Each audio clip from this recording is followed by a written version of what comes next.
Why don't you cut down those silly trees, Solomon? You're not Johnny Appleseed.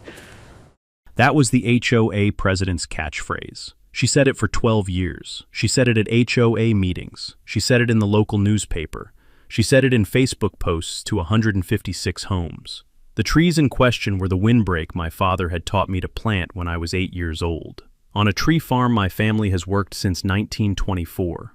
Tabitha Crenshaw thought my hardwoods were ugly. She thought my Christmas trees were silly. She thought a retired forestry professor was a country bumpkin who needed her aesthetic guidance. For 12 years I let her talk. I planted more trees. I waited. And then, in the second week of January, the kind of ice storm that comes to Oklahoma once a generation arrived at her front door. She stood at my gate 3 days later in $3,000 sandals, frozen, asking me for a sandwich. Where are you watching from? Drop a comment. My name is Solomon Bridger. People call me Saul. I have been the owner-operator of Bridger Hardwood and Christmas Tree Farm in Payne County, Oklahoma, since 1985.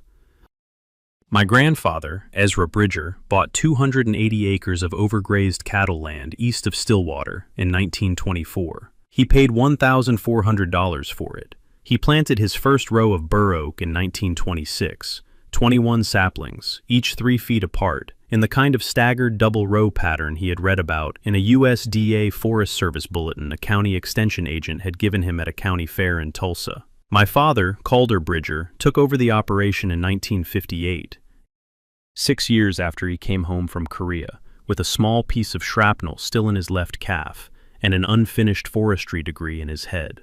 He died in 1998. He was 69. He had taught me, over the course of 40 years, the difference between planting a tree and planting a forest. I have spent 26 years trying to be worthy of that distinction. I have a doctorate in silviculture from Oklahoma State University. I taught forestry there for 30 years. I retired from the classroom in 2018. I am 68 years old. I wear Dickies and faded flannel and a pair of work boots my father bought me for my high school graduation in 1975, which I have resold 4 times. I drive a 2002 Ford F-150 with a tailgate dent I have not bothered to fix. My wife Maeve was a librarian at the Stillwater Public Library for 26 years. She retired the same year I did. Our daughter Imogen is 41 and an attorney in Tulsa. She has 2 children, Sage and Owen. They visit us most weekends in the summer. They like the Christmas tree blocks. They like helping their grandmother count rings on stumps. In 2010, a developer named Chip Crenshaw bought the 80 acres west of my property line. The land had been part of the old Halverson Ranch. Chip cleared every tree on it. He bulldozed 340 mature oaks, pecans, and walnuts in 2 weeks. The county had a tree preservation ordinance on the books. The ordinance was not enforced. Chip's brother-in-law was on the county zoning board. Chip built 156 luxury homes on the cleared land. He called the subdivision Heritage Bluffs Estates. The marketing brochure mentioned the heritage 4 times. It did not mention that the heritage trees had been bulldozed to make way for the brochure. In 2013, his wife, Tabitha Crenshaw, was elected president of the Heritage Bluffs Estates Homeowners Association. She has held the office every year since.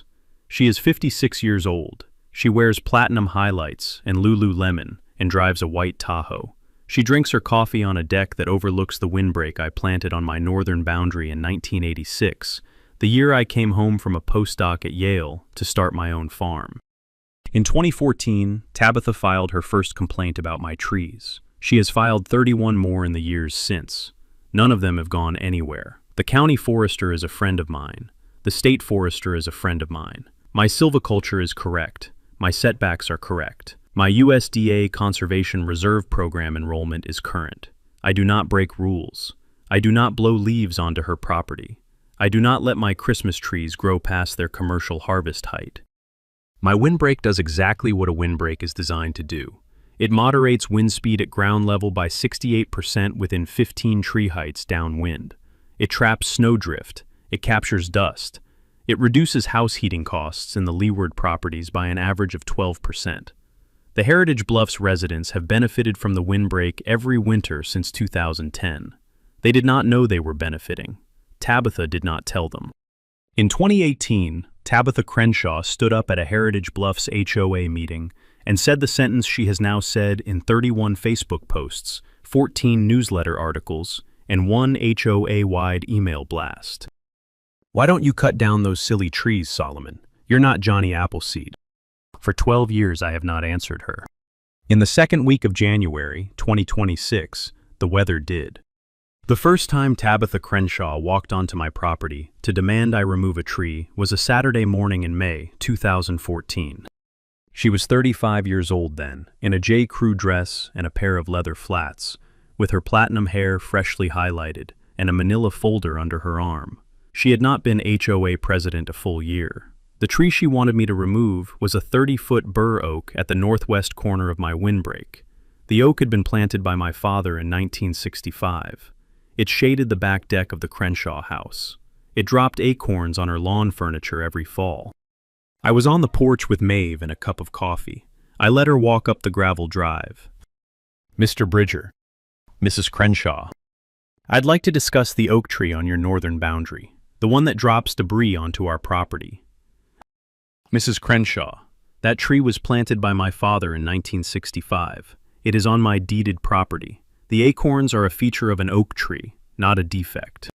She smiled. It was already the smile I would come to recognize over the next 12 years. Mr. Bridger, we would like the tree removed. Mrs. Crenshaw, the tree is not for removal. Have a good morning. She did not leave. She opened the manila folder. She produced a printout from a website. The printout was about view sheds and neighbor aesthetic compatibility. It was from a blog operated by an HOA management company in Phoenix. Mr. Bridger, there is a doctrine called viewshed harmony. Mrs. Crenshaw, there is no such doctrine in Oklahoma law. The tree is not for removal. Mr. Bridger, I will be filing a formal request with the county. Mrs. Crenshaw, you are welcome to file anything you like. She filed her request a week later. The county forester, a 63-year-old former colleague of mine named Bryce Whittier, laughed politely on the phone and told her that bur oaks were a protected species under the Payne County Tree Preservation Ordinance, and that, in any event, the tree was on private agricultural land that had been classified as such since 1924. Tabitha did not stop. She filed 7 more requests over the next 4 years. They were all denied. In 2018, Tabitha changed strategy. She gave up on the bur oak and went after the windbreak as a whole. She organized an HOA-wide letter-writing campaign demanding that the county investigate the public nuisance potential of my rural hedgerow. The campaign generated 89 signed letters. Bryce Whittier responded to each one with a paragraph from the Oklahoma Forestry Code and a polite suggestion that the letter writer might enjoy a free seedling from the county extension office.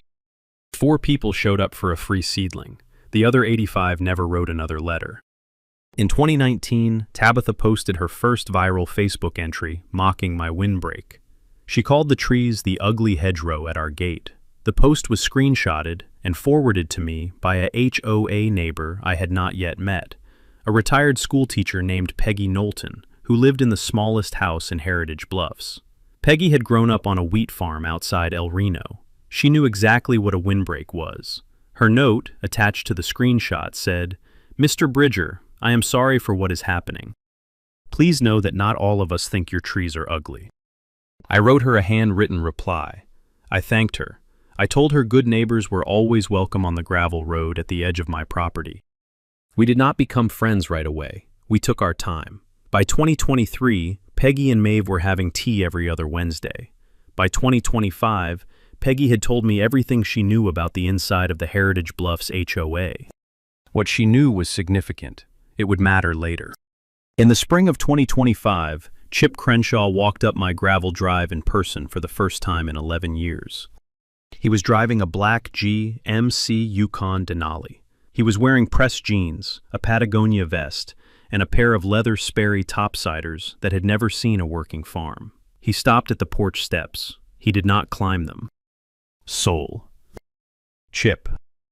I'd like to talk business. Mr. Crenshaw, I'm not buying anything today. Soul. You're not buying. I'm buying. My company is prepared to make you an offer of $2.8 million for your 280 acres. Cash. 30-day close. You and Maeve walk away comfortably for the rest of your lives. I let the silence sit. The wind off the windbreak shifted the screen door against its hinge. Mr. Crenshaw, I am not selling my farm. I have not been selling my farm for 10 years. I am not going to start today. Sol, the county is going to reclassify your land. The zoning is going to change. Within 5 years, this farm will be subdivided, whether you like it or not. Mr. Crenshaw, the county is not going to reclassify my land. The land has been classified agricultural under Payne County Code Annotated, Section 12301, since 1924. The classification cannot be changed without my consent. I have read the statute. So has my attorney. So has the county forester. Now, if you would step off my drive, I have hardwood seedlings to water. His face did something I had seen before. 12 years of his wife's face had taught me to recognize it. It did not collapse. It hardened. Sol, this is not the last conversation we are going to have. Mr. Crenshaw, I sincerely hope it is. He climbed back into his Denali. He drove off in a small cloud of fine red Oklahoma dust. That afternoon I called Avery Cottrell. Avery has been my attorney since 1992. He is 64 years old. He keeps a fountain pen and a steel ruler on his desk. Sol. Avery, Chip Crenshaw was at my drive 20 minutes ago. Cash offer 2.8. He's hinting at zoning pressure. There was a long pause. Sol, he has filed nothing. He's bluffing. But the bluff means we should accelerate the contingency file. What contingency file? The one I've been keeping on Heritage Bluffs since 2013. The construction quality file. The tree preservation violation file. The HOA fee file. The reserve fund accounting file. The one I was hoping I would never need. Avery, why have I never seen this file? Because I have been working it on my own time, on the assumption that one of these days the Crenshaws would do something stupid enough to put the file to use. I think we are getting close. The next morning, I drove to Avery's office in Stillwater and read the contingency file. It was 460 pages. It documented 12 years of Heritage Bluffs HOA misconduct, builder defects, embezzlement patterns, and tree preservation violations. The file was meticulous. It was patient. It was waiting. Avery met me in the conference room with 3 sharpened pencils and a yellow pad. Sol, I think it is time for us to stop being on defense. I drank his coffee. It was bad. I told him so. He smiled. Sol, are you ready to be on offense? I thought about my father. I thought about my grandfather. I thought about Peggy Knowlton's note. I thought about my granddaughter Sage, who was 8 years old and who liked counting rings on stumps. Avery, I am ready. We started building. I drove home from Avery's office that afternoon thinking about my father. Calder Bridger had been a quiet man. He had built the original windbreak by hand. He had transplanted seedlings out of a tractor-pulled tree spade he had welded together himself in 1971, from scrap iron and an old harrow frame. He had never once raised his voice in anger that I remember, but he had a sentence he used when something on the farm had finally pushed past his patience. He would say, very quietly, to no one in particular, "All right, we are going to set this right." And then for the next 6 weeks, he would work in a kind of slow, methodical silence until the thing was set right. He had taught me that sentence. He had taught me the work that went with it. The sentence had been waiting in the back of my mind since the morning Chip Crenshaw had stood on my gravel drive in his Patagonia vest. I said the sentence out loud, to no one in particular, as I pulled into my driveway. Maeve was on the porch with a glass of tea. Maeve. Yes. We are going to set this right. She did not ask what I meant. She set her tea down. She walked over and put her arms around me and held on for a long time. Through the summer and fall of 2025, the offensive file grew. Peggy Knowlton brought me her records of 9 years of HOA board meetings. She had taken longhand notes at every meeting. She had photographed every set of minutes. She had screen captured every Facebook post Tabitha had ever made and then deleted. She had a folder of 17 separate consulting fee invoices the HOA had paid to a shell company called Bluestone Heritage LLC that, on closer inspection, was wholly owned by Chip Crenshaw's cousin. Bryce Whittier brought me his county tree preservation file. The file documented 341 trees that Crenshaw Development had bulldozed during the 2010 to 2011 construction of Heritage Bluffs estates. Each tree was photographed. Each tree was geotagged. The aggregate violation, at $5,000 per tree under Payne County Ordinance Section 14-7, came to $1,705,000 in uncollected fines. Maeve quietly compiled a list of 41 Heritage Bluffs neighbors who had reached out over the years with apologies, observations, or small acts of kindness. The list was a Rolodex of allies, most of them retired, most of them women, most of them quietly mortified by what their HOA had become. Imogen drove up from Tulsa one weekend and reviewed Avery's file from front to back. She found 2 additional federal hooks neither Avery nor I had spotted. The Crenshaws had sold homes to buyers in 17 states. That made every fraudulent representation in their marketing materials a federal wire fraud predicate, and they had used the U.S. mail to deliver false reserve fund statements to 156 homeowners every quarter for 9 years. That was mail fraud, federal. 10 years per count. Imogen looked at me across Avery's conference table. Dad, this is enough for an indictment 3 different ways. I know it is, honey. Dad, why have you waited so long? I thought about that for a minute. Imogen has always asked the right questions. Honey, I have waited because the trees needed to grow up first. She looked at me for a long time. Then she nodded. Dad, the trees are grown. The windbreak is done. It is. Then it is time. Avery filed the criminal referral with the Oklahoma Attorney General's Real Estate Fraud Division in late October. The referral went to senior investigator Felicia Burrows, who had grown up on a small cattle operation outside Pawhuska, who had spent 22 years investigating exactly this kind of construction and HOA scheme, and who had been waiting for a referral on the Crenshaws for 6 years.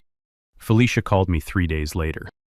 Mr. Bridger, I have been waiting to be in a room with you for a long time. I would like to meet. She drove out to my farm the following Friday afternoon. She walked the windbreak with me for 2 hours. She asked about every species. She asked about every spacing.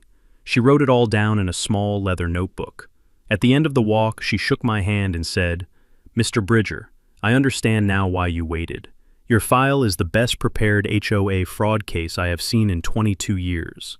The only thing that could make it stronger is a single, undeniable, public event that pulls everything into the open.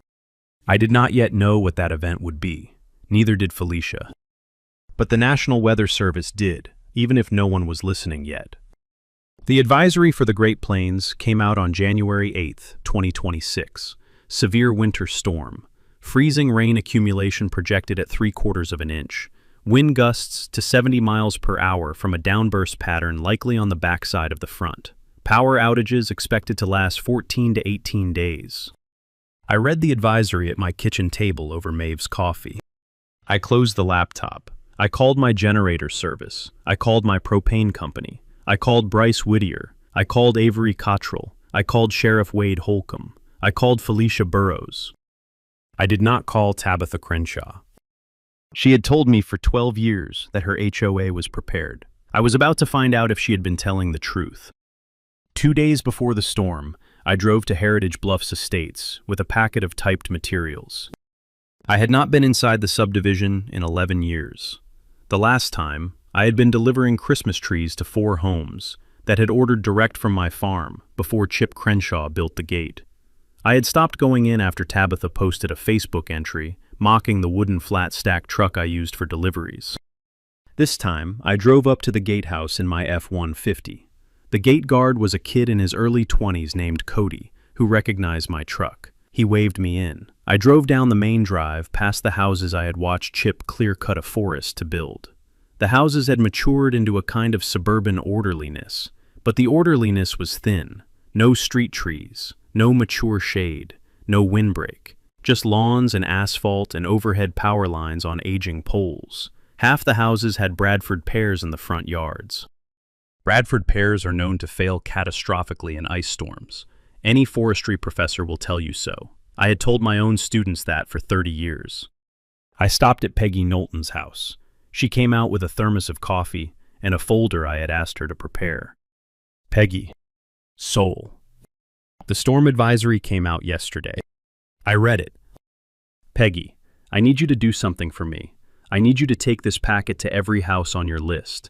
Every name we trust. 41 houses. Tonight. She read the typed cover sheet.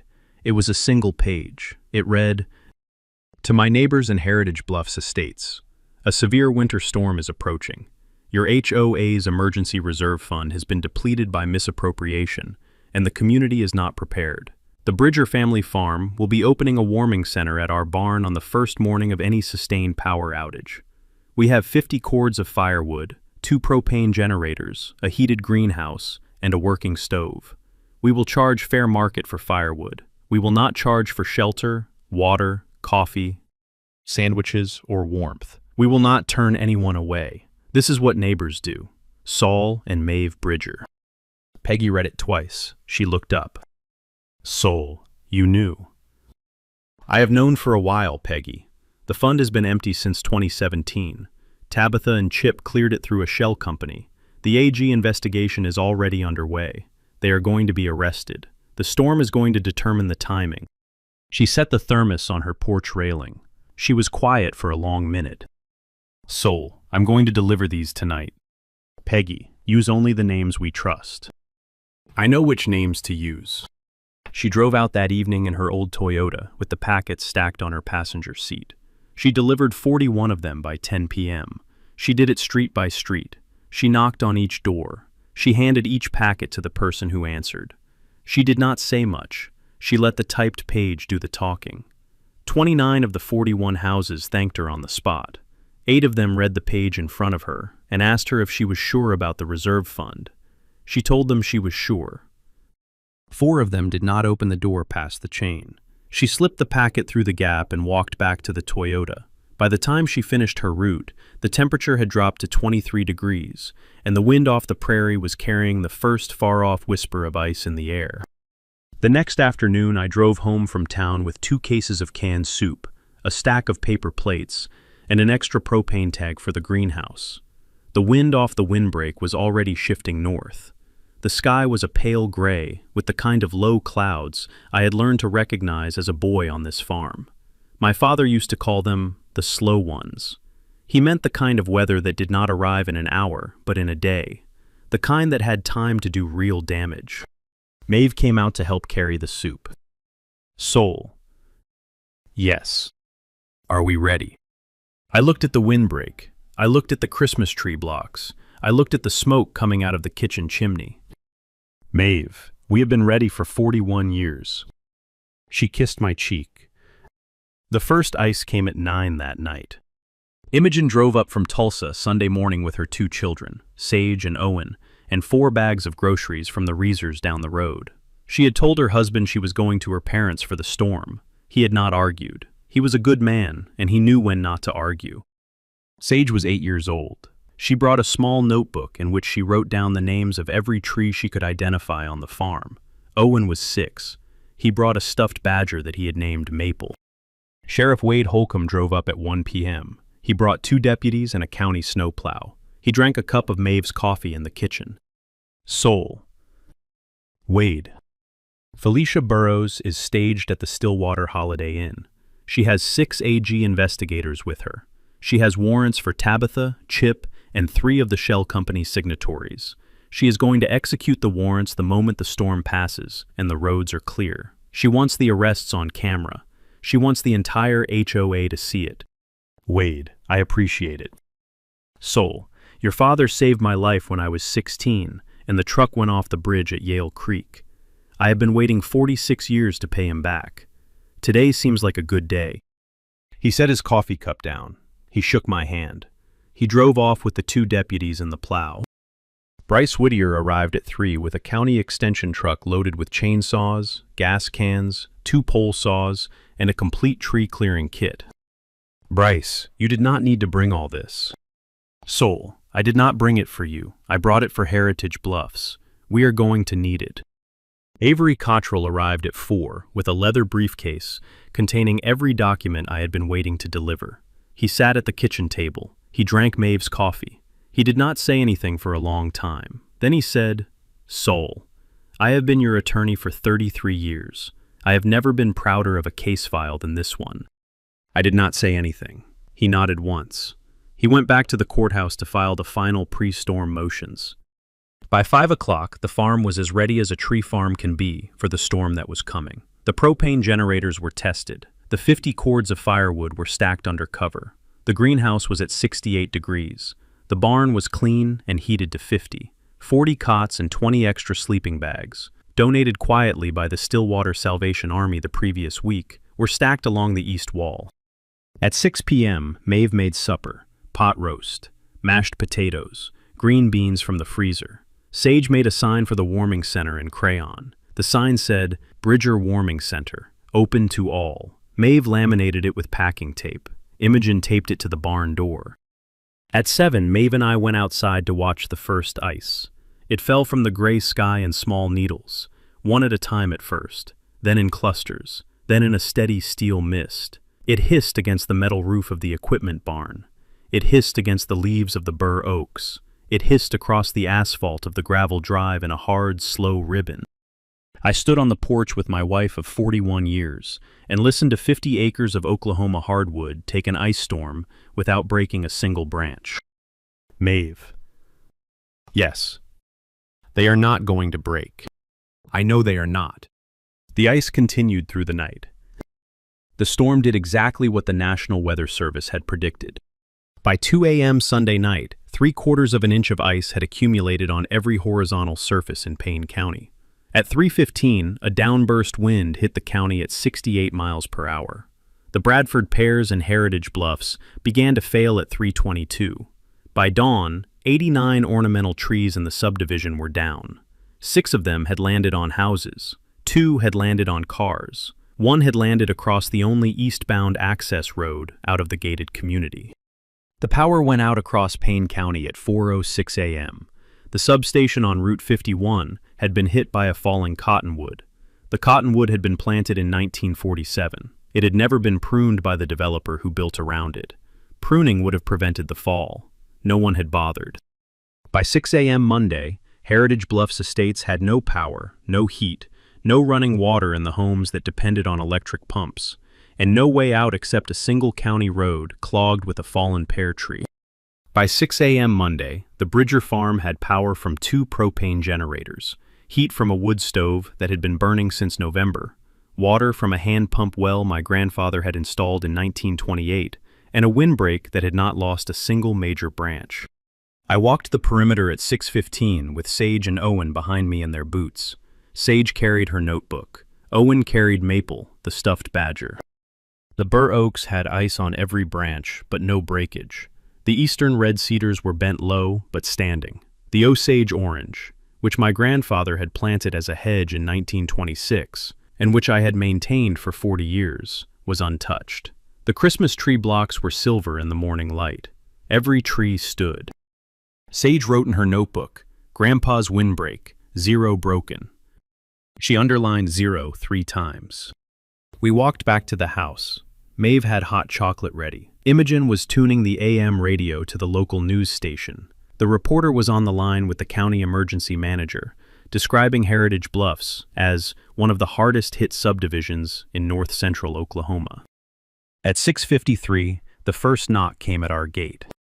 A family of 4, the Petersons, 2 children and a small dog. The mother was wearing yoga pants under a parka. The father was wearing a Patagonia jacket he had not zipped up because his hands were too cold to work the zipper. The children were crying quietly. I opened the gate. "Come in." I walked them to the barn.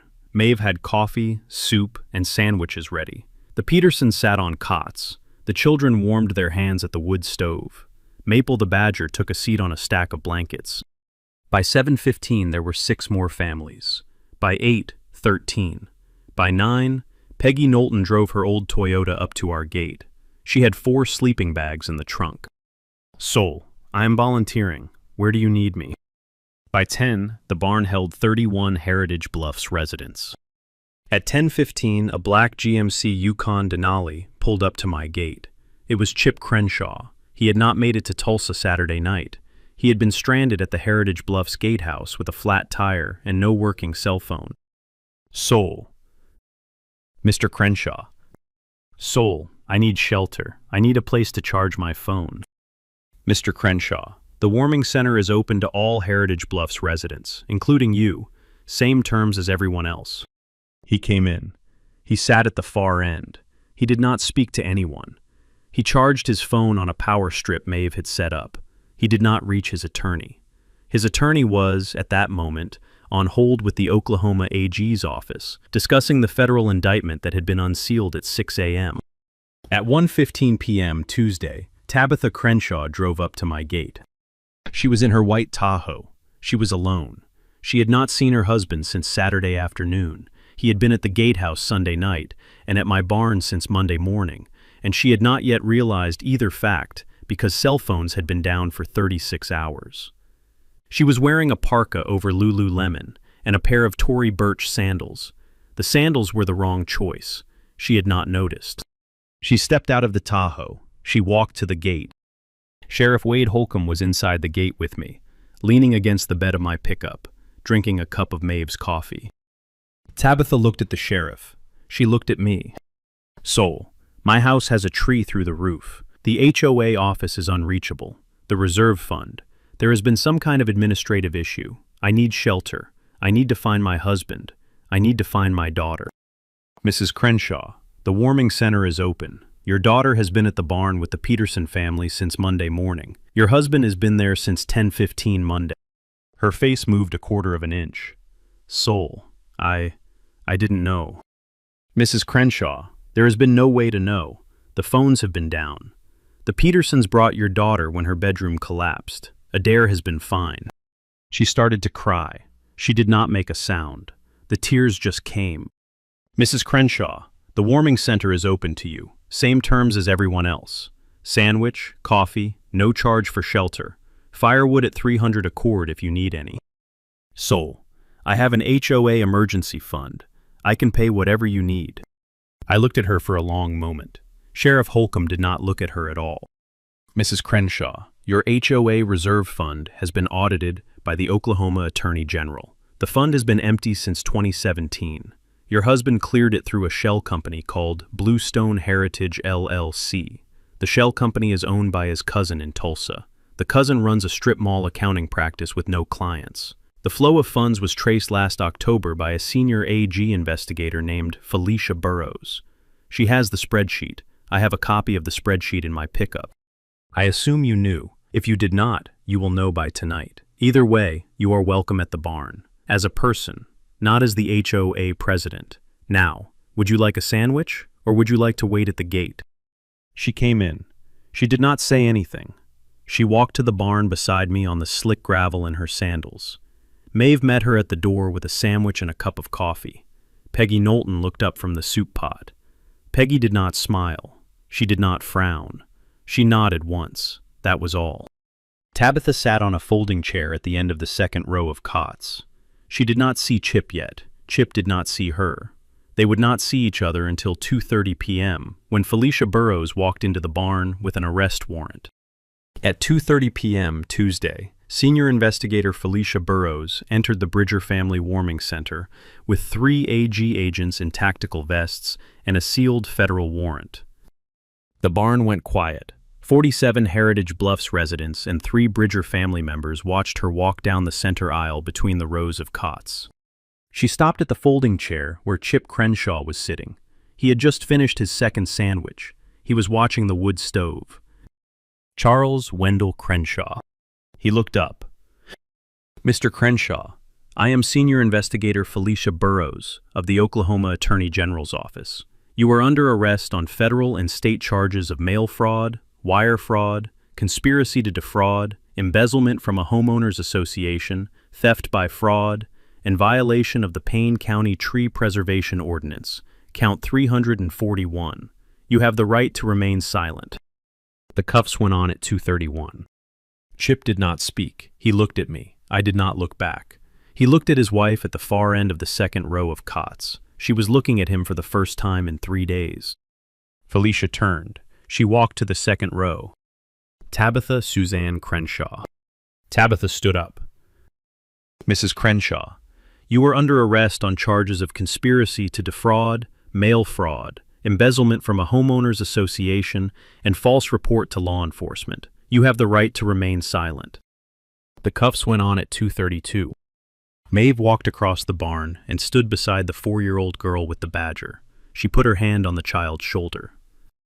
Felicia and her agents walked the Crenshaws out of the barn. Sheriff Holcomb followed them with his hat in his hand. The barn doors closed. Inside the barn, no one spoke for almost a minute. Then Peggy Knowlton ladled another bowl of soup. She handed it to a teenage boy who had been sitting next to his grandmother. The boy thanked her quietly. Peggy nodded. She went back to the pot. That was how the warming center kept running through Tuesday afternoon and Wednesday and Thursday. The power came back on across most of Heritage Bluffs Friday morning. The temperature climbed back to the low 30s Friday afternoon.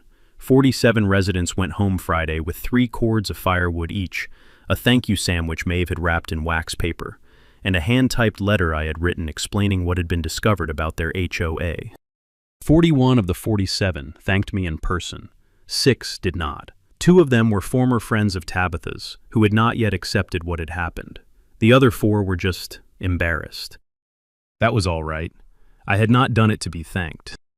The local newspaper covered the warming center on Saturday. The Channel 6 van came on Sunday. The headline of the Stillwater News Press said, on Monday morning, Bridger Family Shelters 47, HOA President Arrested in Barn. The article ran with a photograph of Sage Bridger, 8 years old, standing in front of the Bridger Warming Center sign with her notebook tucked under her arm. The caption read, "Zero broken, from the notebook of Sage Bridger, age 8. I have a copy of the article framed in the front hall. It is the only thing I have ever framed. Maeve says she expected as much. She says that of all the things in our home, the one I would frame would be a photograph of our granddaughter, standing in front of a barn door with a notebook full of trees that did not break. She says she has known that about me since 1983. I do not argue. I do not need to." The federal grand jury returned a 47-count indictment against Chip and Tabitha Crenshaw 3 weeks after the storm. Chip Crenshaw pleaded guilty to 14 counts. He received 9 years federal and was ordered to pay $4.2 million in restitution to the Heritage Bluffs HOA, plus $1,705,000 in back fines for tree preservation violations to Payne County. Tabitha Crenshaw pleaded guilty to 8 counts. She received 6 years and was ordered to pay $720,000 in restitution. The Heritage Bluffs Estates HOA was placed under court-ordered receivership for 2 years. The new board, elected 42 days after the storm, was led by Peggy Knowlton. The vote was 114 to 9. Peggy's first action as president was to amend the HOA covenants to recognize Bridger Hardwood and Christmas Tree Farm as a beneficial neighbor under Payne County Code. Her second was to repeal the HOA's ban on wood stoves, propane backup systems, and exterior firewood storage. Her third was to commission a community windbreak study from Bryce Whittier. Bryce drew up a plan. The plan called for the replanting of 341 trees along the southern and western boundaries of Heritage Bluffs Estates, 1 tree for every tree Chip had bulldozed in 2010. The trees would be paid for from the restitution fund. I donated the seedlings. Bryce did the planting consultation for free. 41 Heritage Bluffs households volunteered to do the actual planting on a single Saturday in April. Sage and Owen helped. So did Imogen. So did Maeve. By the end of that Saturday, 341 young hardwood seedlings stood in neat staggered rows along the southern boundary of Heritage Bluffs Estates. The trees would take 15 years to reach windbreak height. I established the Bridger Forest Education Trust that summer. The trust is endowed by 20% of the net annual revenue from the tree farm. It provides free silviculture training, free seedlings, and free planting consultation to any small family farm in Oklahoma. In the first year, the trust assisted 43 farms. In the second, 87. The trust's logo is a young bur oak sapling next to a mature bur oak, with the dates 1924 and 2024 on the trunks. My daughter Imogen moved back from Tulsa the following winter. She had decided to leave her law firm and run the trust full-time. Sage now has her own clipboard, Owen has his own notebook. Maple the badger remains in the possession of the 4-year-old girl who lost her stuffed rabbit in the storm. She has named him Maple too. Maeve says that is the right name. On the first anniversary of the storm, I walked the north windbreak at sunrise, with Sage and Owen behind me. The bur oaks my father had planted in 1965 were standing. The bur oaks I had planted in 1986 were standing. The bur oak seedlings I had planted with my granddaughter the previous spring were standing. The wind off the windbreak was steady and slow. Sage stopped at the corner oak. She put her hand on the trunk. "Grandpa." "Yes, honey. This is the one that didn't break." "This is the one, sweetheart." Great-grandpa Calder planted it. He did. And one day, my grandkids will stand here and ask whose tree it is. I did not say anything for a moment. "Honey, they will." She wrote it down in her notebook. We walked the rest of the windbreak together, the three of us, in the slow January sunrise. Owen stopped at every bur oak and patted the trunk with his small mittened hand. Sage wrote each tree's age in her notebook. The eastern red cedars at the corner of the property line were heavy with old snow and new sun. The Osage orange hedge my grandfather had planted in 1926 looked exactly the way it had looked the morning he had finished planting it. Short, dense, unbroken, immortal. A red-tailed hawk circled over the south field. A flock of juncos worked the snow under the cedar branches. The only sound was the small, dry creak of wood under cold light. I thought about what Avery had said the night before I filed the criminal referral. He had told me that the case file was the best he had built in 33 years. He had told me he believed it would close cleanly. He had told me he believed the storm would do the public work for us. He had been right about all three. He had been my father's friend before he had been mine. He had been right about most things for most of his life. I had nothing to add to any of it, so I walked the windbreak with my grandchildren and let the wind off the prairie do the talking for me. If your HOA has ever mocked your farm, your trade, your way of life, or your slow, patient work, drop your story below. Subscribe so you don't miss next week. Justice doesn't always look like a courtroom. Sometimes it looks like a windbreak that has been growing for 41 years, standing in an ice storm without losing a single branch, while 156 luxury homes learn what their HOA president actually meant when she said the community was prepared. Here's the thing about the Crenshaw. She didn't lose because Soy Bridger was meaner than her. She lost because she didn't understand what trees are for. Trees are not decorations. Trees are not opinion. Trees are infrastructure. A windbreak is 100 years of slow, patient work. Selecting species, spacing rows, maintaining health, that pays off in a single ice storm. Thor's father had taught him how to plant one. His grandfather had taught him his father, and for 12 years a 48-year-old woman in Lululemon stood on the deck and mocked the slow, patient work of 3 generations of foresters as if patience were a personality flaw. It is not. It is, in many cases, the only thing that stands between a house and a falling Bradford pear at 4 in the morning in January. The strongest neighbors in any communities are the ones who have been doing their slow, patient work for 40 years before anyone bothered to notice. They have receipts, they have data, they have files, they have neighbors, they have firewood. If Tabitha had ever mocked your slow, patient work, your story below. Subscribe so you don't miss the next week. Justice is patience, and it usually shows up at the gate in a parka asking for a sandwich.